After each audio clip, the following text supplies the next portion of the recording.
Praise the Lord. प्रिय भाइयों और बहनों, प्रभु यीशु के नाम में आप सबका एक बार फिर स्वागत करते हैं। यह मंगलवार की बाइबल स्टडी सेवा है, जिसमें आपको मालूम है कि हम लोग रोमियो की पत्री का अध्ययन कर रहे हैं। और पिछली बार हम लोगों ने छठे अध्याय का अध्ययन पूरा कर लिया था।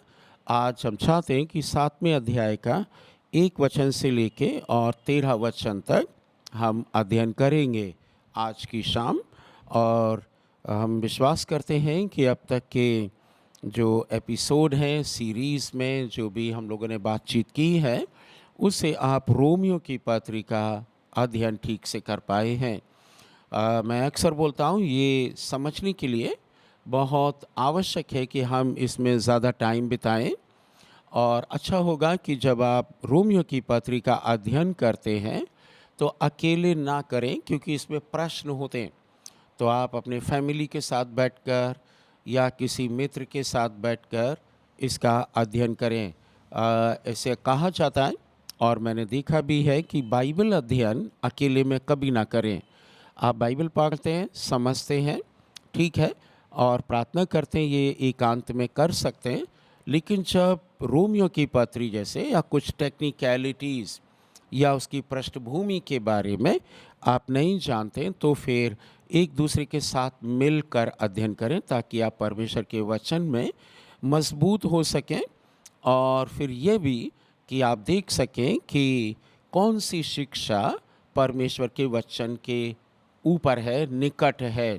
क्योंकि इन दिनों में और बल्कि आरंभ से ही अलग अलग प्रकार की शिक्षाएं चलती गई। शुरुआत ठीक होती है, लेकिन धीरे धीरे शिक्षा को की ना होने के कारण इसमें समस्या आ जाती है और हम बहक सकते हैं। तो आज हम लोग उससे पहले कि रोमियो की पत्री 7वें अध्याय को शुरू करें, हम एक छोटी प्रार्थना करेंगे। प्रभु, इस समय हम प्रार्थना करते हैं, ये समय जो आपने दिया है हम इसको ठीक से इस्तेमाल करें और आपके वचन को प्रभु पढ़ें, समझें और सीखें, और ये देखें कि ये क्या बातें हैं जो हमारे जीवन में लागू होती हैं, ताकि हम एक मजबूत मसीही बनने पाएँ। और उस दिन जब न्याय का समय हो तो हमको लज्जित ना होना पड़े। प्रभु यीशु, हम अपने अधिकार, अपने कर्तव्यों को, अपने जीवन को समझ सकें, सीख सकें और आपकी अधीनता में लाने पाएँ। प्रभु यीशु के नाम में आमीन। एक बार फिर से आप सबका स्वागत है बाइबल अध्ययन में। ये रोमियो की पत्री और उसका 7वां अध्याय पहले वचन से हम शुरू करेंगे। यहाँ लिखा हुआ है, हे भाइयों, क्या तुम नहीं जानते, मैं व्यवस्था के जानने वालों से कहता हूँ कि जब तक मनुष्य जीवित रहता है तब तक उस पर व्यवस्था की प्रभुता रहती है। क्योंकि विवाहिता स्त्री व्यवस्था के अनुसार अपने पति के जीते जी उससे बंधी है। परंतु यदि पति मर जाए तो वह पति की व्यवस्था से छूट गई। इसलिए यदि पति के जीते जी वह किसी दूसरे पुरुष की हो जाए तो व्यभिचारिणी कहलाएगी। परंतु यदि पति मर जाए तो वह उस व्यवस्था से छूट गई, यहाँ तक कि यदि किसी दूसरे पुरुष की हो जाए तो व्यभिचारिणी ना ठहरेगी। वैसे ही हे मेरे प्रिय भाइयों, तुम भी मसीह की देह के द्वारा व्यवस्था के लिए मरे हुए बन गए, कि उस दूसरे के हो जाओ जो मरे हुओं में से जी उठा, ताकि हम परमेश्वर के लिए फल लाएं। क्योंकि जब हम शारीरिक थे तो पापों की अभिलाषाएं जो व्यवस्था के द्वारा थी, मृत्यु का फल उत्पन्न करने के लिए हमारे अंगों में काम करती थी। परंतु जिसके बंधन में हम थे उसके लिए मरकर अब व्यवस्था से ऐसे छूट गए कि लेख की पुरानी रीति पर नहीं सेवा करते हैं। तो हम क्या कहें? क्या व्यवस्था पाप है? कदापि नहीं, बिल्कुल भी नहीं। वरन व्यवस्था के बिना व्यवस्था के मैं पाप को नहीं पहचानता। यदि व्यवस्था ना कहती कि लालच मत कर, तो मैं लालच को नहीं जानता, परंतु पाप ने अवसर पाकर आज्ञा के द्वारा मुझ में सब प्रकार का लालच उत्पन्न किया, क्योंकि बिना व्यवस्था पाप मरा हुआ है। मैं तो व्यवस्था बिना पहले जीवित था, परंतु जब आज्ञा आई तो पाप जी उठा और मैं मर गया। और वही आज्ञा जो जीवन के लिए थी, मेरे लिए मृत्यु का कारण ठहरी, क्योंकि पाप ने अवसर पाकर आज्ञा के द्वारा मुझे बहकाया और उसी के द्वारा मुझे मार भी डाला।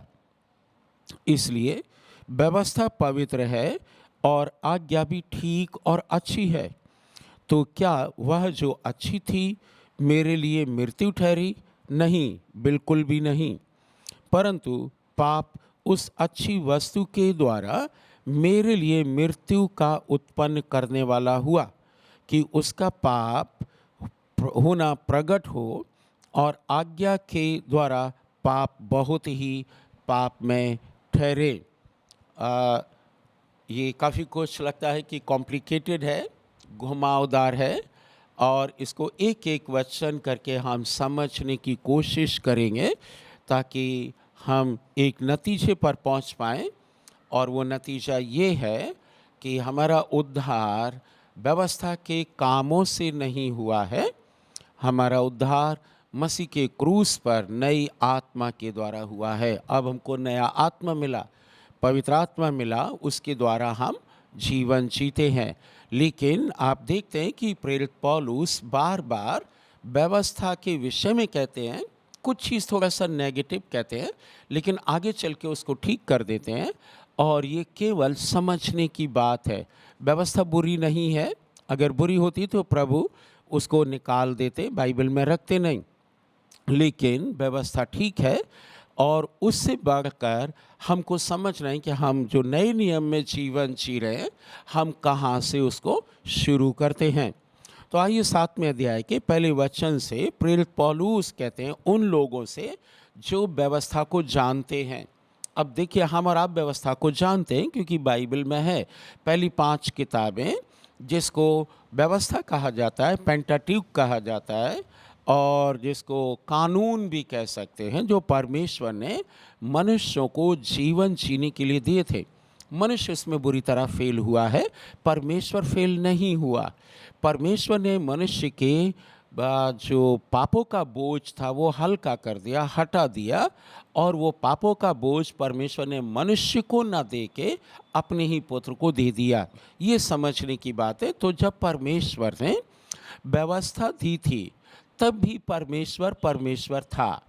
समझ रहे ना कि जब परमेश्वर ने व्यवस्था दी थी, 10 हुक्म दिए थे, लय व्यवस्था लिखवाई थी, और निर्गमन की पुस्तक में जो नियम दिए, व्यवस्था विवरण में जो नियम दिए, और जो नियम उन्होंने उत्पत्ति और गिनती की पुस्तक में दिए, तब भी वे परमेश्वर थे। तो हम ये नहीं कह सकते कि पुराने नियम में व्यवस्था देते समय परमेश्वर से भूल हो गई और उन्होंने नए नियम में वह भूल ठीक कर ली। ये हम नहीं कह सकते और कोई भी नहीं कह सकता। लेकिन परमेश्वर ने कुछ बदला है, मनुष्य की मजबूरी को देखते हुए, मनुष्य की दुर्बलता को देखते हुए, और इसलिए यह रोमियो की पत्री समझना आवश्यक है। ये थोड़े मैच्योर लोगों के लिए है। यदि आप नए विश्वासी हैं या पहली पीढ़ी के हैं तो आपको किसी की सहायता लेनी पड़ेगी, ताकि आप अपने पास्टर के पास जाकर डिटेल में इसका अध्ययन करें, तब आप ठीक समझ पाएंगे। लेकिन यहाँ प्रेरित पौलुस कहते हैं उन लोगों से जो व्यवस्था को जानते हैं, यहूदी लोगों को। और आपको पता है ये किसको चिट्ठी लिख रहे हैं? रोम में एक कलीसिया थी जिसमें ज़्यादातर लोग यहूदी लोग थे, और उनको उन्होंने ये चिट्ठी लिखी है। तब वो कहते हैं, मैं व्यवस्था के जानने वालों से कहता हूँ कि जब तक मनुष्य जीवित रहता है तब तक उस पर व्यवस्था की प्रभुता रहती है। ये क्वेश्चन मार्क भी लगा दिया है। तो अब इसको ऐसे पढ़ सकते हैं कि क्या तुम नहीं जानते। अब ये जानने वाली बात है, ये नहीं कह रहे हैं कि क्या रहती है या नहीं रहती है। No, he is asking one question कि do you not know this. इस कॉन्टेक्स्ट में वे क्वेश्चन मार्क लगा देते हैं। तो क्वेश्चन मार्क इस बात पर नहीं है कि मनुष्य जब तक जीवित रहता है क्या तब तक उस पर प्रभुता रहती है, ये क्वेश्चन मार्क नहीं है, ये बिल्कुल प्लेन ट्रू स्टेटमेंट है। और इसलिए वो आगे चल के उदाहरण देते हैं। पहले तो वो कह रहे हैं कि जब तक मनुष्य जीवित है तब तक उस पर व्यवस्था रहती है। अभी नेचुरल वर्ल्ड में भी देखिए, जिस देश में, जिस जगह आप रहते हैं, जिस स्टेट में, वहाँ के कानून है, हमारा कॉन्स्टिट्यूशन है, फिर हमारे ऊपर गवर्नमेंट भी है, वे नियम बनाते हैं, कानून बनाते हैं और उनका हमको और आपको पालन करना पड़ता है। और कब तक?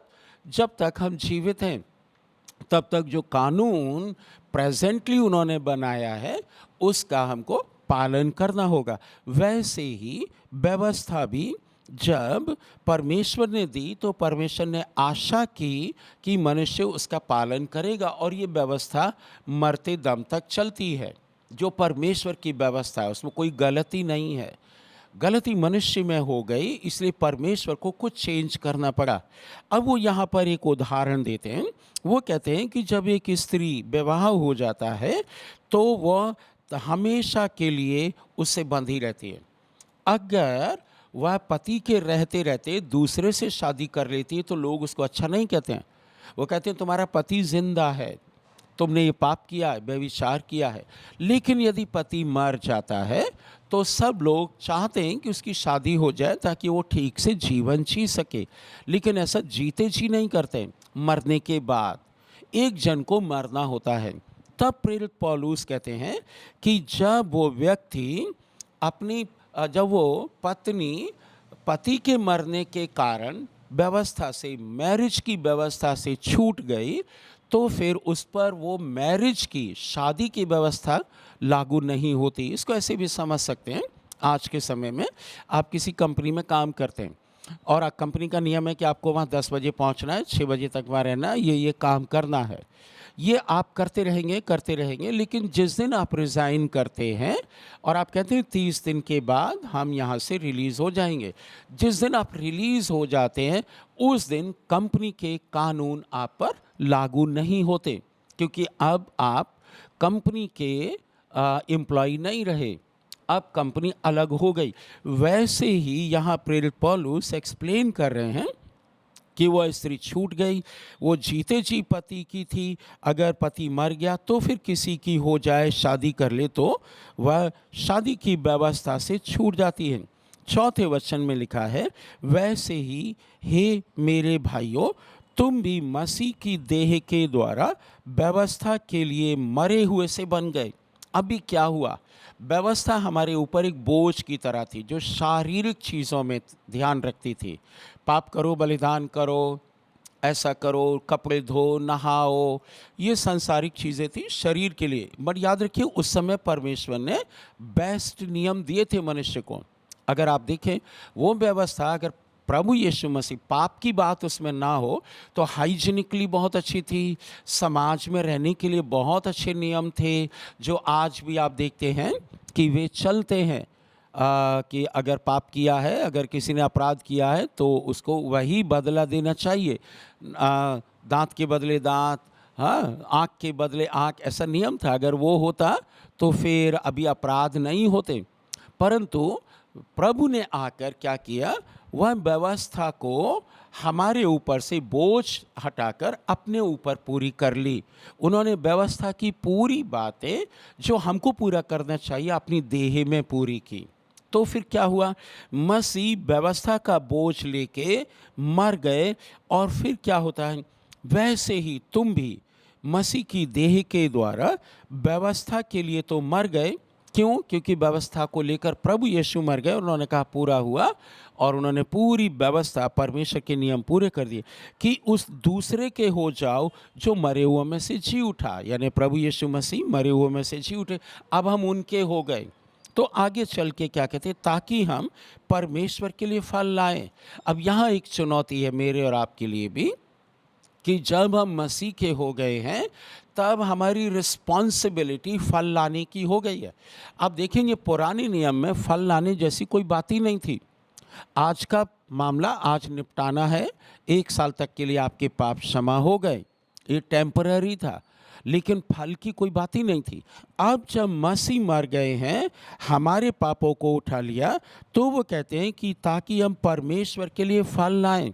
परमेश्वर ने अपने पुत्र को यूं ही ड्रामा करने के लिए नहीं भेजा, परमेश्वर ने किसी पर्पस से भेजा ताकि हम बच जाएं, और हम बचने के बाद, उद्धार पाने के बाद, हम परमेश्वर के गुणों को और उनके कार्यों को और उनकी आज्ञाओं को इस दुनिया में पूरा करें।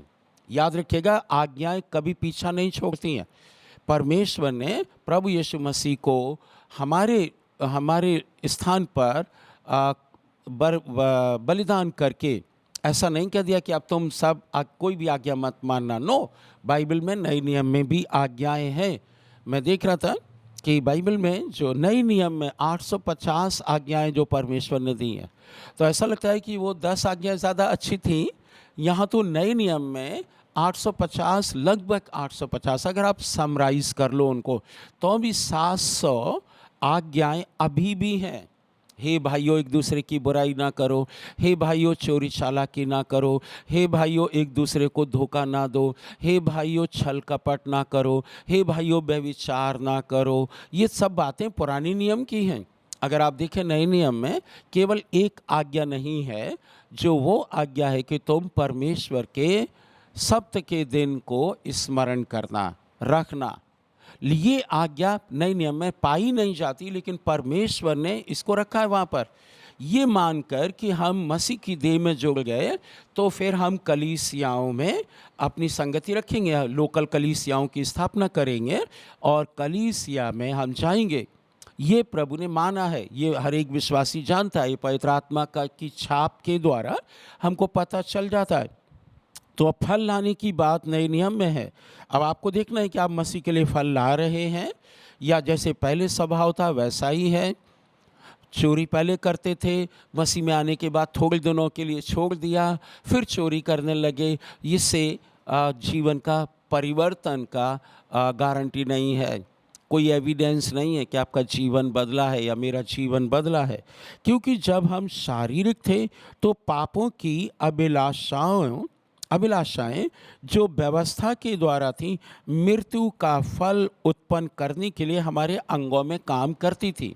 क्या कह रहे हैं प्रेरित पौलुस, कि हुआ ये था कि हम शारीरिक थे, यानी मसीह में नहीं थे, तो हमारा क्या मामला था, हम व्यवस्था के अनुसार चलते थे, और व्यवस्था के अनुसार चलने के कारण मृत्यु का फल उत्पन्न करने के लिए वे अभिलाषाएं हमारे अंगों में काम करती थी, और परमानेंट सॉल्यूशन नहीं था, क्योंकि परमेश्वर का आत्मा हमारे अंदर नहीं रहता था।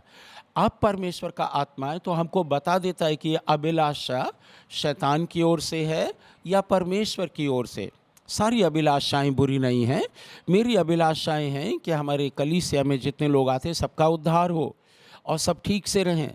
हमारी ये अभिलाषा है, हम चाहते सब लोग स्वस्थ रहें, हम चाहते हैं आप और हम शांति के साथ रहें, हमारे परमेश्वर का नाम बढ़ता जाए। ये अभिलाषाएं अच्छी, परंतु जो अभिलाषाएं शैतान की ओर से वो पाप उत्पन्न करती हैं।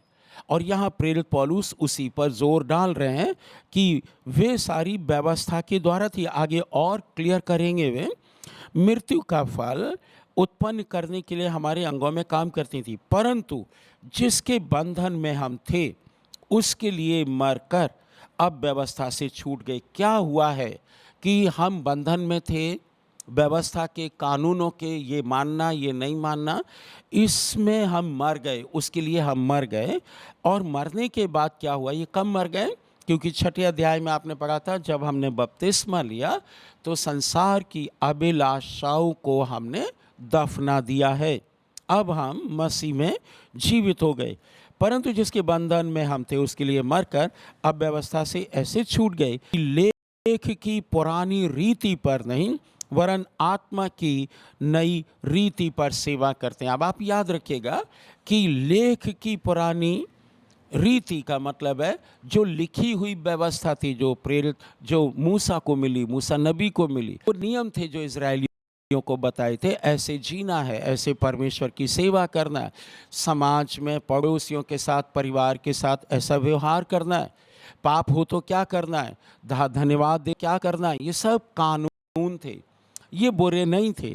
लेकिन बाइबल कहती है कि वो लेख की पुरानी रीति के अनुसार अब नहीं चलते, वरन आत्मा की नई रीति के अनुसार सेवा करते।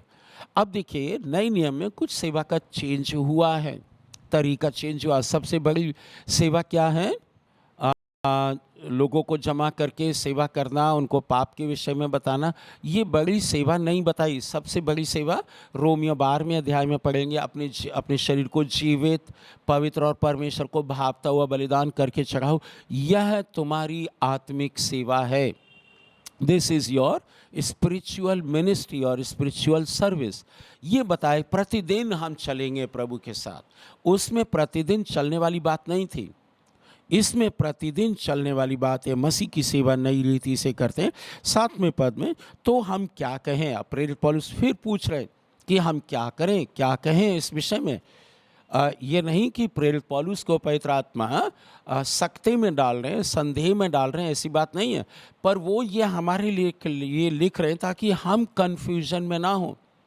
आज कलीसिया के बहुत से लोग जो हैं, मसीही लोग, वो इस चीज़ को समझ नहीं पाते हैं, और बहुत लंबे समय तक हम भी नहीं समझ पाते थे कि पाप एक्चुअली में क्यों आता है, कैसे आता है, उसका निवारण क्या है।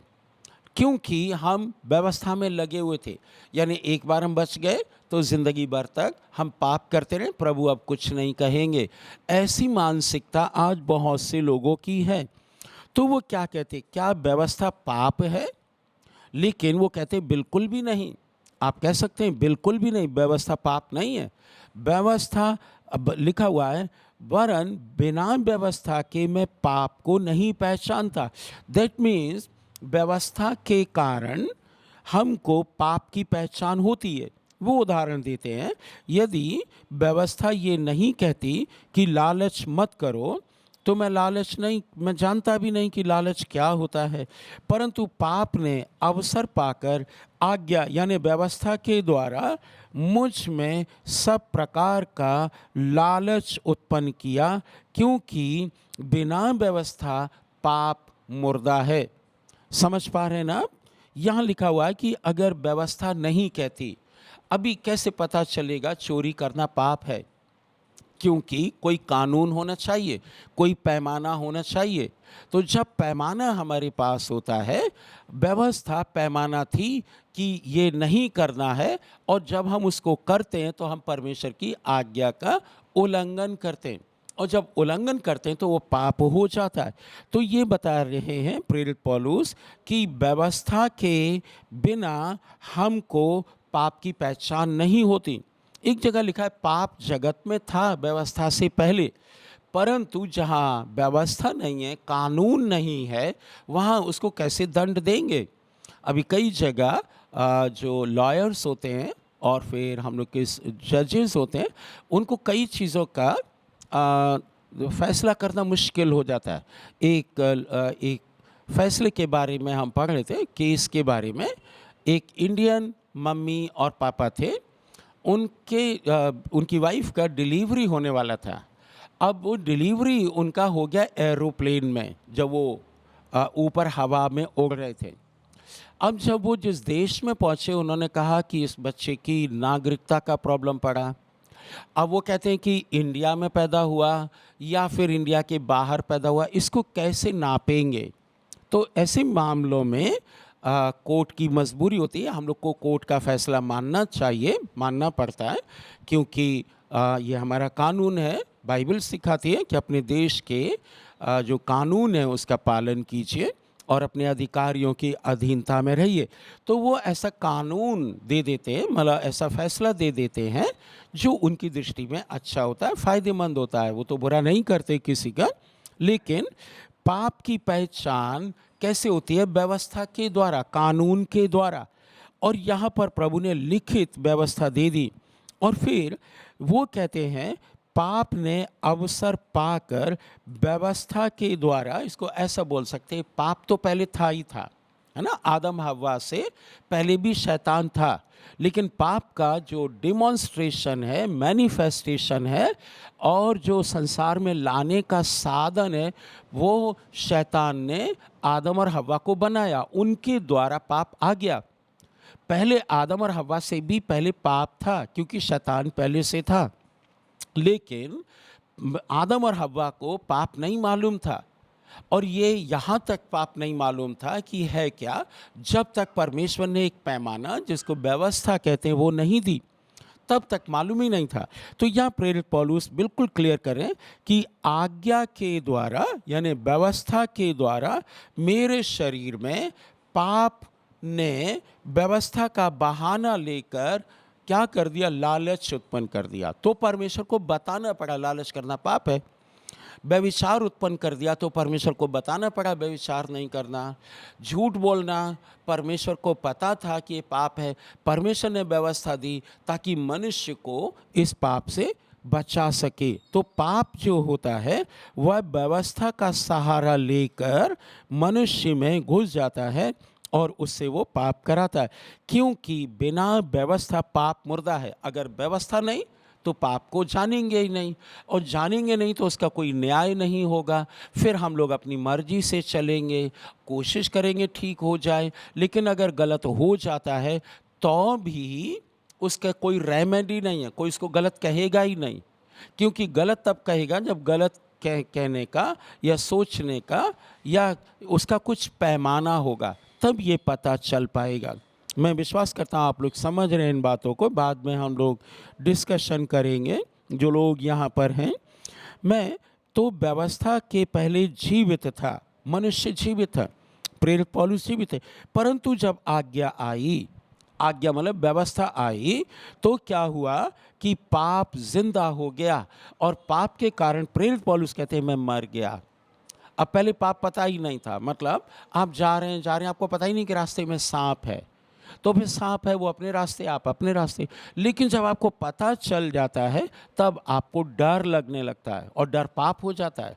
डर के कारण आप क्या करते हैं, या तो उसको मारेंगे या फिर बैठ जाएंगे या लेट करेंगे, कुछ ऐसी एक्टिविटी होगी जो पाप हो जाता है।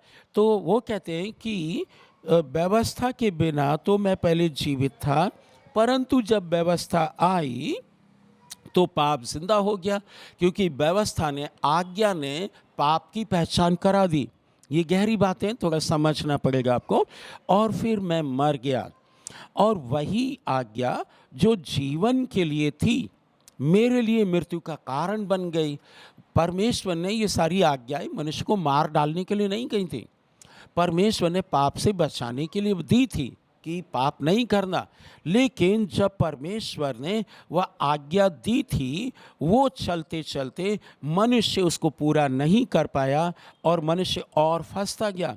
और वही आज्ञा जो जीवन के लिए थी, प्रेरित पौलुस कहते हैं मेरे लिए मृत्यु का कारण बन गई, क्योंकि पाप पता चल गया, पहले पता नहीं था। क्योंकि पाप ने अवसर पाकर आज्ञा के द्वारा मुझे बहकाया। पाप ने अवसर पाकर, अब अवसर पाकर का मतलब इसको कह सकते हैं पाप ने एक बहाना लेकर, ट्रिक अपनाकर और दांव पे चलाकर क्या कर दिया, प्रेरित पौलुस को या मनुष्य को भरमा दिया, बहका दिया। आपको याद है जब बहकाना शब्द सुनते हैं तो हम लोग उत्पत्ति की पुस्तक 3:13 में ये पढ़ते हैं कि शैतान ने स्त्री को बहका दिया कम्युनिकेशन में। ऐसी कम्युनिकेशन किया उसने कि हवा नहीं समझ पाई, जबकि गॉडली विजडम थी, लेकिन उनके पास इच्छा वैसी थी कि वो खा सकते हैं और नहीं भी खा सकते, लेकिन आज्ञा थी मत खाना। लेकिन फ्री विल परमेश्वर ने उनको दी थी ताकि वो फ्री विल से कह सकें हे शैतान, ये मेरा मेन्यू परमेश्वर ने तय किया है, अगर इसमें चेंज करेंगे प्रभु तो वही करेंगे। मुझे आम खाना है अंगूर खाना है, सेब खाना है या नहीं खाना, वो चेंज करेंगे। जब उन्होंने दिया है तो वही चेंज करेंगे। तुम कौन हो, ये हवा नहीं कह पाई और वो बहकावे में आ गई। और इसलिए बाइबल आगे कहती है, इसलिए व्यवस्था पवित्र है और आज्ञा भी ठीक और अच्छी है। हालेलुया। जितने लोग व्यवस्था पर भरोसा करते हैं, आप याद रखिएगा, व्यवस्था बुरी नहीं है। प्रभु यीशु मसीह ने व्यवस्था को पूरा किया है, भविष्यद्वक्ताओं के लेखों को पूरा किया है। इवन जितनी बातें भजन संहिता में लिखी वो पूरी की, छोटे भविष्यद्वक्ताओं की सारी बातें पूरी की हैं। तो आज आप देखिए, शैतान आपको और हमको ट्रिक अपनाकर, बहाना लगाकर पाप करा देता है। तब हमको क्या करना है, क्योंकि नए नियम में प्रभु ने हम लोगों को बहुत से हथियार दिए हैं। सत्य का सत्य से कमर कसकर, उद्धार का टोप और सुसमाचार के मेल मिलाप के जूते पहनकर तैयार रहो। ये सब सिंबॉलिक बता रहे हैं, वो फिगरेटिवली बता रहे हैं, अलंकार के रूप में। लेकिन तरीका ये है कि आपका विवेक अब जीवित हो गया है, आपके अंदर कॉमन सेंस अब और शुद्ध हो गया है। मसीह में आने के बाद आपके अंदर पवित्र आत्मा आ गया है, जो रोज आपको कचोटता है और ये कहता है ये पाप है। लेकिन ये होगा उसी का जो परमेश्वर के आत्मा से भरा हुआ होगा, जिसका नया जन्म होगा। आपको पता है, प्रभु यीशु मसीह के वचन में जो प्रेरित नहीं लिखा, प्रेरित यूहन्ना ने जो पत्रियां लिखी हैं उसमें उन्होंने हिंदी अनुवाद में ये आया है, जो परमेश्वर से जन्मा है वह पाप कर ही नहीं सकता। आप इंग्लिश अनुवाद थोड़ा सा और बेटर है कि वह पाप में रह नहीं सकता। दैट मीन्स आप एक रात पाप के साथ जी सकते हैं। जैसे आपने किसी के साथ झूठ बोला है या छल कपट किया है, लेकिन अगर आपका नया जन्म हुआ है तो आप एक रात चैन से सो नहीं पाएंगे। हमारे साथ भी ऐसा ही होता है, अगर किसी के साथ कुछ कर दिया, कुछ ऐसा हो गया, किसी का कुछ रह गया, तो फिर या झूठ बोल दिया। नॉर्मली हम लोग झूठ नहीं बोलते हैं क्योंकि झूठ बोलने की ऐसी ज़रूरत पड़ती नहीं हम लोगों को।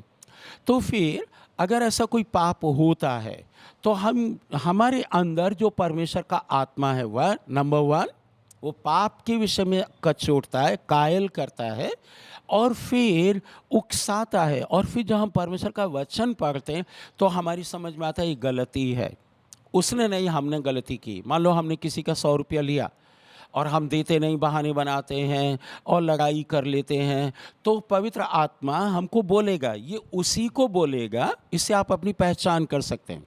अगर आपने पाप किया है, ट्रिक अपनाई है या दाव पेच खेले हैं, छल कपट किया है और आपको चैन से नींद आ जाती है, तो मेरे प्रिय मित्रों, मैं आपको क्लियर बता दूं, आप स्वर्ग के अधिकारी नहीं हो पाएंगे।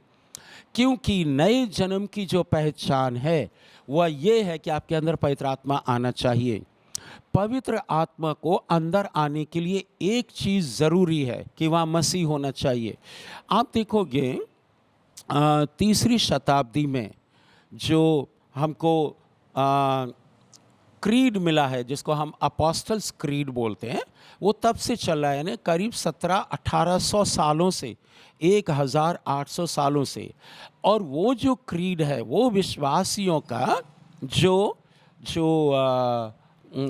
स्टेटमेंट है, जो हम लोग बोलते हैं, मैं विश्वास करता हूँ परमेश्वर पिता पर और उसके इकलौते पुत्र प्रभु यीशु मसीह पर, और ये सब कुछ करके हम बोलते हैं।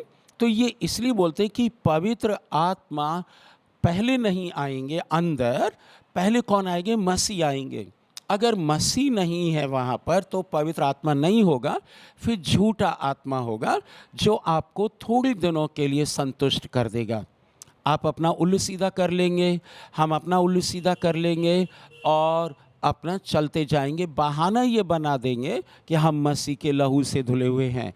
मसीह के लहू से धुले हुए व्यक्ति को हमेशा याद रखिएगा कि वो पाप के विरुद्ध में हमेशा रहेगा, और जितना जल्दी हो जाए उतना जल्दी उसको सेटल करेगा, क्योंकि कहीं ऐसा ना हो कि वो कल मर जाए। जब भी मेरे ऊपर किसी दुकानदार का 10, 20, 50 रुपया रह जाता है तो मैं जल्दी जाके दे आता हूँ उसका, कि कहीं ऐसा ना हो कि मैं रात में मर जाऊं और मेरे बच्चों को पता ना चले और वो अनजाने मेरे बच्चों के ऊपर श्राप आ जाए।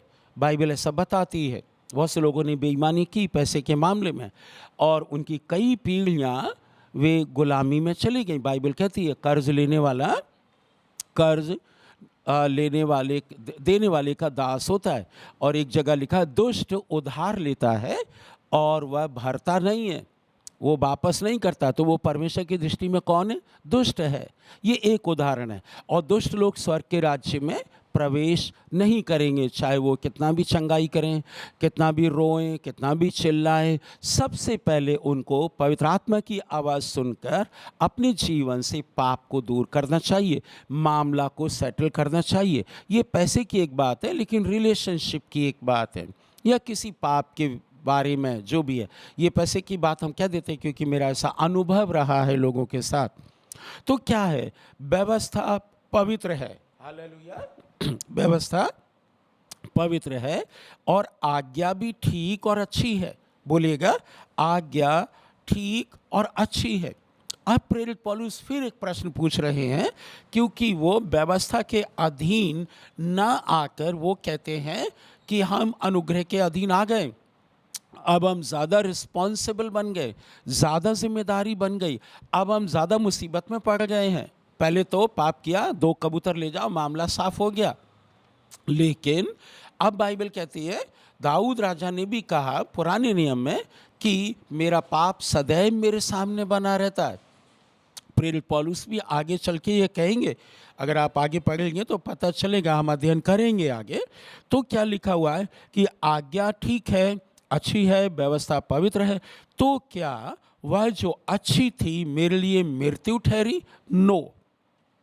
इसको एक एक करके समझने से और अपने जीवन को उसमें ढालने से आप इस पत्री को ठीक से समझ पाएंगे। हम क्यों बोल्डली बोल पा रहे हैं? क्योंकि ये हमने कई बार पढ़ लिया और इसके अनुसार हम कोशिश करते हैं। मैं आपको बता सकता हूँ कि परमेश्वर के वचन का पालन करना कठिन नहीं है, यदि आपकी नीयत ठीक है। अगर आपकी नीयत ठीक नहीं है, आपकी मंशा ठीक नहीं है, तो परमेश्वर का वचन आपको भारी लगेगा, नए नियम में भी भारी लगेगा।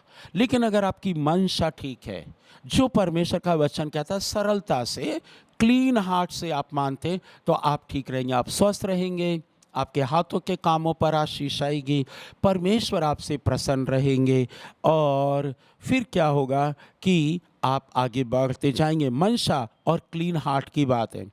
क्या वो जो अच्छी थी मेरे लिए मृत्यु ठहरी? प्रेरित पौलुस कहते हैं बिल्कुल भी नहीं। बोलिएगा, बिल्कुल भी नहीं।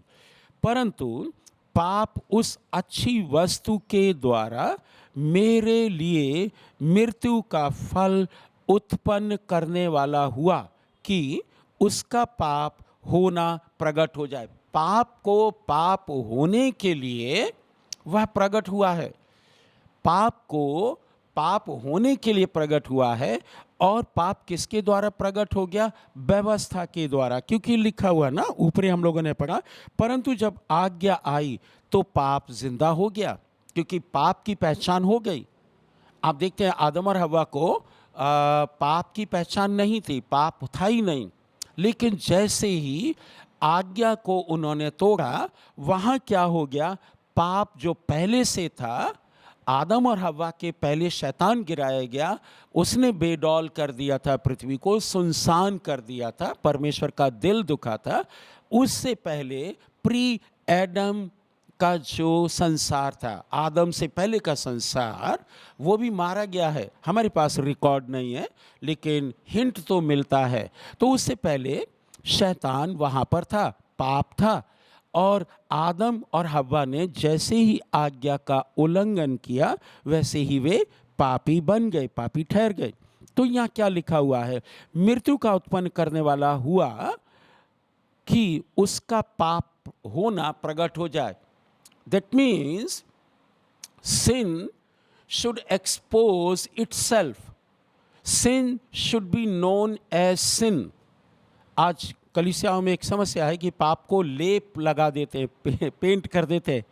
हाँ ब्रदर आप ठीक कर रहे हैं, ब्रदर ठीक कर रहे हैं, चाहे वो चापलूसी करे, चाहे वो जलन रखे, चाहे वो कंपटीशन करे, चाहे अंदर उसके गड़बड़ी हो, दूसरों की मजाक बनाए। लेकिन जब पास्टर जी मिलते हैं, कंधे पे हाथ रख के कहते हैं ब्रदर आप ठीक कर रहे हो, नो नो आप में कोई पाप नहीं है। ये प्रॉब्लम है। इसलिए 21वीं शताब्दी का चर्च सबसे कमज़ोर चर्च माना जाता है। आइए हम लोग आगे बढ़ें और ये कहें कि प्रभु आप मेरी सहायता करो ताकि हम पाप से छूट जाएं, क्योंकि हमको स्वर्ग में प्रवेश करने के लिए पाप रहित होना ज़रूरी है, और वो प्रभु यीशु मसीह ने हमारे लिए कर दिया रोज़ बरोज़।